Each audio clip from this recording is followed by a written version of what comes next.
अगर यहाँ पर हम ओवैसी जी को जिता भी देते हैं तो यहाँ आके खुद तो हमारे वार्ड में तो कोई काम कराएंगे नहीं। ये तो बहुत छोटा चुनाव है। मैं आप लोगों से एक बात कहना चाहती हूँ, अगर हम छोटे चुनाव में आगे नहीं निकल सकते, सबसे छोटा चुनाव है ना, बुनियादी चुनाव है ये, अगर हम इसमें आगे नहीं निकल सकते तो बड़े की हम बात ही क्यों करें, अगर हम छोटे को आगे नहीं हरा सकते। दूसरी चीज, अगर हम पहली चीज एक सीढ़ी से चढ़ेंगे, ऊपर तक पहुंचना बात का काम है। अगर हम पहली ही सीढ़ी से नीचे गिर गए तो हम कैसे उम्मीद कर सकते हैं कि हम ऊपर जा सकते हैं।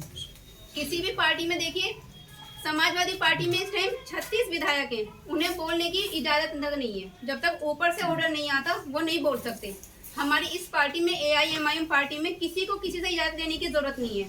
सब अपनी मर्जी से, सब इसलिए बोला जाता है शेरों की टीम है ये, शेरों की पार्टी है, इसमें सब शेर हैं। यहाँ पे सबको बोलने की इजाजत है। दूसरा, यहाँ पर अगर कोई परेशानी होती है तो सीधा बात ऊपर तक पहुँचती है। यहाँ पे किसी को ये नहीं कि जब तक ऊपर से ऑर्डर नहीं आएंगे हम नहीं बोल सकते। यहाँ पे सबके काम होते हैं।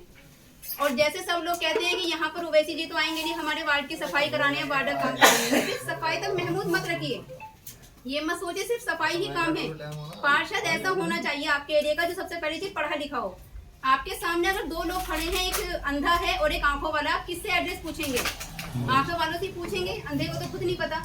आप नगर निगम में, कचहरी में, कहीं भी जाकर देखिए, सब जगह आप देख लीजिए, जो पढ़ा लिखा इंसान है जितनी वैल्यू उसको मिलेगी ना, अनपढ़ को उतनी नहीं मिलेगी। पढ़े लिखे को अगर वो कह रहे हैं ना कि मैडम आइए आप बैठिए, अनपढ़ को सीधा कहते हैं बाहर निकलो, बिना पूछे अंदर कैसे आए। अगर आपका पार्षद पढ़ा लिखा नहीं है या वो कानून नहीं जानता, वो धारा नहीं जानता, तो उसे क्या पता कि वार्ड में कैसे तरक्की करानी है। और तरक्की साफ सफाई से ही नहीं, बहुत सारी चीजें होती हैं। एक पार्षद के बहुत सारे काम होते हैं, जो गवर्नमेंट से जो सुविधाएं मिलती हैं वो जनता तक पहुंचाना।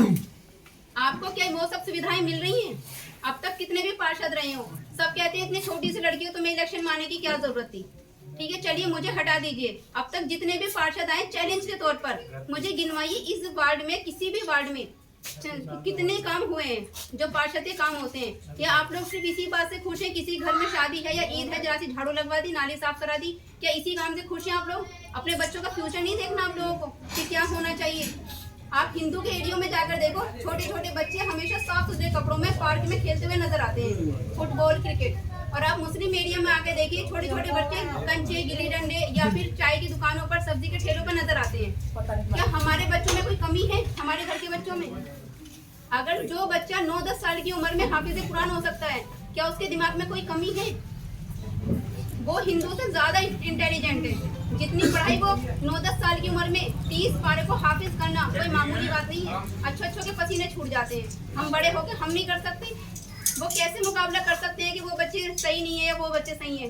सिर्फ और सिर्फ पढ़ाई का अंतर होता है। अगर हम उनको सही टाइम पे सही शिक्षा दें तो वो भी आगे चल के ना IAS PCS क्रैक कर सकते हैं। पर क्यों नहीं कर पाते?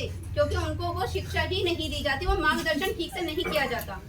अगर हम अपने वार्ड में एक फ्री स्कूल खुलवा दें जिसमें उनको फ्री ऑफ कॉस्ट पढ़ाई दी जाए, अगर ऐसा स्कूल खुल जाए तो कितने बच्चे ऐसे हैं जो आगे चल के यहीं से पढ़ लिख के कोई डॉक्टर बने, कोई इंजीनियर बने। क्यों सिर्फ हिंदू डॉक्टर हैं या क्यों सिर्फ वकील हैं, जज हैं? ये सिर्फ ज्यादातर मोस्टली हिंदू हैं। मुस्लिम में आप जाके देखिए, उनके ड्राइवर मुस्लिम होंगे, उनके बच्चों को स्कूल से लाने ले जाने का काम मुस्लिम करेंगे, उनके पौधों में पानी डालने का काम मुस्लिम करेंगे। वो बड़े बड़े अधिकारी और वो छोटे छोटे उनके आगे हुजूरी करने वाले। पढ़ाई का अंतर है सिर्फ। हमारी लड़ाई ना हिंदू मुस्लिम से है ना किसी से है, ना हम किसी से कोई कंपटीशन कर रहे हैं। हम सिर्फ अपने आप को बेहतर बनाने के बारे में अगर सोच रहे ना, हम दूसरों पे उंगली उठाना भूल जाएंगे। हम क्यों सोचें कि वो ऐसा है वो वैसा है? हमें सिर्फ अपने बारे में सोचना है कि हमें अपने अंदर क्या सुधार लाना है। सबसे पहली चीज, हमें छोटी छोटी जगहों से, एक छोटे छोटे वार्ड मिले, यहीं से सुधार करना है। हम क्यों सोचे पूरा देश बदल देंगे? हम नहीं बदल सकते। हम सब मिलके, जितने लोग खड़े ना, मैं अकेले तो दूर की बात है, सब मिलके नहीं कर सकते।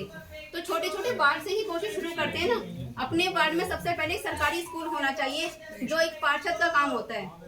एक जच्चा बच्चा केंद्र होना चाहिए जिसमें औरतों का फ्री इलाज होता है, फ्री चेकअप होता है, फ्री दवाई मिलती है। एक आंगनबाड़ी होता है जिसमें गरीब बच्चों को हर हफ्ते फ्री राशन मिलता है। अगर एक गरीब घर में पढ़ाई फ्री हो रही है, इलाज फ्री हो रहा है और राशन फ्री आ रहा है, बताइए ना कितना पैसा बच सकता है। अगर हम इतने काम भी नहीं करा सकते तो हम किस बात के पार्षद हैं? एक सार्वजनिक बैंक्वेट हॉल होता है हर वार्ड में, जिसमें गरीब कोई भी जाओ, और गरीब अमीर की बात नहीं, कोई भी जाओ अपने बच्चों की शादी कर लो। वो क्यों नहीं करा पाते हैं? इसी वजह से, क्योंकि है ही नहीं। जब हम ये सारी चीजों से वंचित हैं, हमें ये कोई चीज नहीं मिल रही है, फिर हम कहते हैं कि यहाँ पे कोई तरक्की नहीं हो रही है।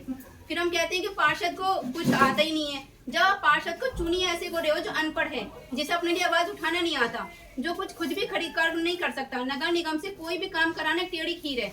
आप कम से कम ऐसे पार्षद को ले जाके वहाँ पे खड़ा तो करो जो लोगों के सामने आवाज उठा सके, अपना हक भी छीनना जानता हो और अपना हक दूसरों का हक दिलवाना जानता हो। आप चुनने के टाइम पे तो गलत इंसान को चुन लेंगे, फिर पूरे 5 साल आप ये सोच के रोते हैं हमारा ये काम नहीं हुआ, वो काम नहीं हुआ। ऐसे ऐसे पार्षद भी हैं आपकी वोट से जीतते हैं और मोहर लगाने के फिर 100 या 200 रुपए लेते हैं। जिताते आप हैं, मोहर लगाने का हक आपने दिया और फिर भी मोहर लगाने के आपसे पैसे लिए जा रहे हैं। सबसे पहली चीज देखो, वार्ड को सुधारो, और वार्ड को अगर सुधारना है तो पार्षद ऐसा चुनकर लाओ जो आपके हक के लिए लड़ सके।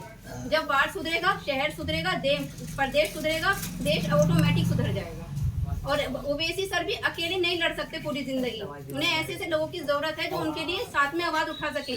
जो इंसान आवाज उठा सकता है उसे आप साइड कर रहे हैं, और जो कुछ भी बोलना तक नहीं जानते आप उनको पार्षद चुन के ला रहे हैं। ये कमी किसकी है? किसी और की नहीं, सिर्फ हमारी। फिर आप कहते हैं कि लोगों को बोलना नहीं आता या हमारे काम करवाने नहीं आते। एक बार आप लोगों को मौका तो देके देखिए, ये भूल जाइए कौन लड़की है कौन लड़का है। जिस इंसान को काम करना होगा वो लड़की भी करेगी, जिसे नहीं करना वो किसी को नहीं करना है। लड़की लड़की का अंतर ही नहीं है यहाँ पर, ना आप जात बिरादरी देखो, ना आप लड़के लड़की का वो देखो, आप डिफरेंस देखो। सिर्फ सही जगह पे वोट करो। जो आपको लग रहा है आपके वार्ड में इस लायक है, पढ़ा लिखा इंसान है जो आपके हक के लिए लड़ सकता हो, सिर्फ बस उसको वोट करिए। शुक्रिया।